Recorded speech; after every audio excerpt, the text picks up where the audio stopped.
The USS Abraham Lincoln Carrier Strike Group maintains station keeping 38 nautical miles southeast of the Iranian coastline. Surface search radar sweeps reveal nothing but commercial traffic transiting the shipping lanes. Sea state 2. Visibility 12 nautical miles under a moonless sky. The strike group operates in routine defensive posture. E-2D Advanced Hawkeye airborne early warning aircraft orbiting at 26,000 feet. Then, the AN/SPY-1D radar aboard USS Lake Champlain detects mass launch signatures from multiple Iranian Revolutionary Guard Corps coastal batteries, threat board ignition. The tactical action officer aboard Lake Champlain watches as 60 distinct radar tracks materialize simultaneously on the Aegis display console.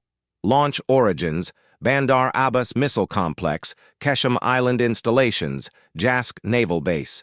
Weapons classification: C-802 anti-ship cruise missiles, inbound velocity Mach 0.9, sea skimming profile at 40 feet altitude. Time to impact on Abraham Lincoln, 11 minutes 30 seconds. The threat board illuminates red.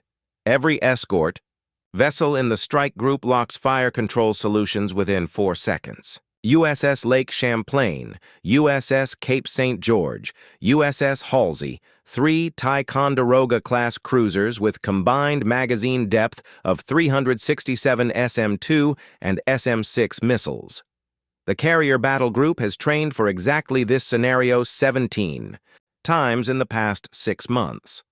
Command authority transmits from Lincoln's flag bridge, weapons-free, full autonomous engagement authorization. No missiles will reach the carrier. The machinery of naval air defense transitions from surveillance to annihilation. At 04:19 hours, the first defensive layer activates. 2 FA-18E Super Hornets from VFA-31 break from Combat Air Patrol Station, afterburners igniting twin trails of superheated exhaust across the darkness.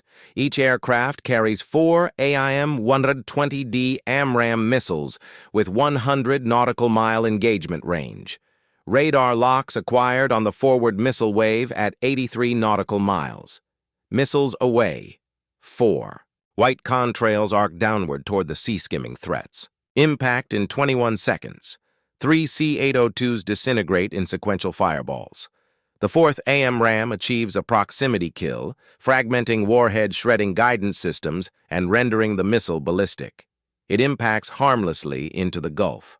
Waters 42 nautical miles from the strike group. 56 threats remain.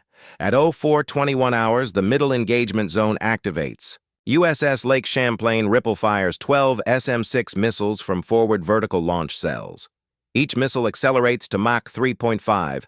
Active radar homing systems tracking individual targets through the cluttered radar environment of wave returns and chaff. The SM-6 represents the most capable ship-launched interceptor in the United States arsenal, dual-mode seeker, terminal velocity exceeding Mach 4, kinetic impact force sufficient to vaporize hardened warheads. 6 seconds separate each. Launch. The lake surface beneath Champlain's bow erupts in roiling steam clouds as rocket motors blast exhaust downward. USS Cape St. George follows with 8 SM-2 Block 3C missiles, targeting the southern threat axis. The mathematics of missile defense require a 2-on-1 engagement ratio to achieve 97% kill probability. The cruisers execute precisely that calculus. At 04:23 hours, the first intercepts occur at 51 nautical miles. 11 C-802 missiles cease to exist within a 7-second window. The SM-6 warheads detonate in optimized proximity bursts, expanding rod fragmentation patterns, shredding missile bodies into tumbling debris. The night skylights with orange detonations, each flash briefly illuminating the cloud layer above. Electronic warfare systems aboard the strike group activate simultaneously, jamming C-802 guidance frequencies with high-power microwave bursts. 3 Iranian missiles lose track, guidance systems cycling uselessly through target search modes, before fuel exhaustion forces them into the sea. USS Halsey engages the northern threat vector with 9 SM-2 missiles, 6 more threats eliminated. Remaining count: 32 inbound. At 04:25 hours, MH-60R Seahawk helicopters from HSM-73 reach firing positions 17 nautical miles from the strike group. Each helicopter carries AGM-114 Hellfire missiles originally designed for surface targets but equally effective against sea-skimming cruise missiles in terminal phase. The Seahawks hover at 400 feet, FLIR targeting systems locked on infrared signatures, missiles away. 4 C-802s explode under Hellfire impacts. The helicopter crews do not celebrate. They immediately reposition for second shots. 2 more kills. 26 Iranian missiles continue inbound, now entering the terminal defense zone at 23 nautical miles. At 04:27 hours, the Aegis cruisers shift to continuous fire mode. Lake Champlain launches 16 missiles in rapid succession, 1 every 2 seconds. The vertical launch cells ripple like mechanized thunder. Cape St. George adds 12 more. The sheer volume of defensive fire creates a missile barrier between the Iranian weapons and the carrier. Physics and mathematics dominate this phase. Intercept geometry, closure rates, warhead fragmentation patterns. No human decision-making occurs. The Aegis combat system operates in full autonomous mode, tracking, prioritizing, engaging without pause. 14 more C-802s die at ranges between 18 and 12 nautical miles. 12 threats remain. Impact time, 97 seconds. At 04:29 hours, the inner defensive layer engages. Every escort vessel activates RIM 116 rolling airframe. Missile systems. Short-range point defense weapons designed for terminal threats inside 10 nautical miles. USS Princeton, an additional Ticonderoga-class cruiser positioned on Abraham Lincoln's port quarter, fires 11 Ram missiles in a single salvo. The missiles spiral outward on corkscrewing flight paths, infrared seekers locked on the hot exhaust plumes of the surviving C-802s. 7 intercepts occur between 9 and 6 nautical miles. 5 missiles remain. Impact time, 47 seconds. Abraham Lincoln's own defensive systems activate. The carrier mounts 3 RIM 116 launchers and 3 Phalanx CIWS mounts. Last-ditch rotary cannons firing depleted uranium rounds at 4,500 rounds per minute. The sky erupts. 3. C-802 missiles enter terminal attack phase at 4 nautical miles. Ram missiles from Princeton destroy 2 at 3 miles.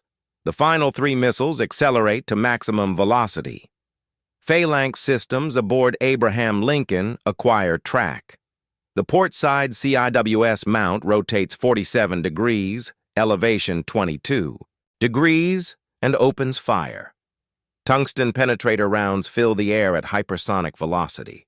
The first C-802 disintegrates 1.2 nautical miles from Lincoln's hull, warhead detonating in a fireball that rocks nearby destroyers. The second missile dies at 800 yards. The third penetrates to 400 yards before 3 separate Phalanx mounts converge fire. The C-802 explodes 112 yards from Abraham Lincoln's starboard bow. Shrapnel peppers the carrier's armored hull, causing 0 penetration. Total engagement time, 11 minutes 53 seconds. Iranian missiles destroyed. 60. U.S. casualties, 0. Material damage, superficial scorching on Lincoln's forward hull plating, 4:31 hours. Silence.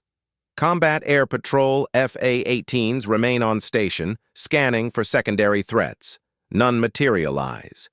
The strike group maintains general quarters for 40 additional minutes, while damage control teams sweep every compartment. Abraham Lincoln sustains minor paint damage and 3 cracked exterior light fixtures. No fires, no flooding, no injuries. The carrier's air wing continues cyclic operations without interruption. 6 FA-18F Super Hornets launch at 05:12 hours for scheduled strikes against Iranian radar installations along the coast. Retaliatory action authorized within 7 minutes of the initial missile launch.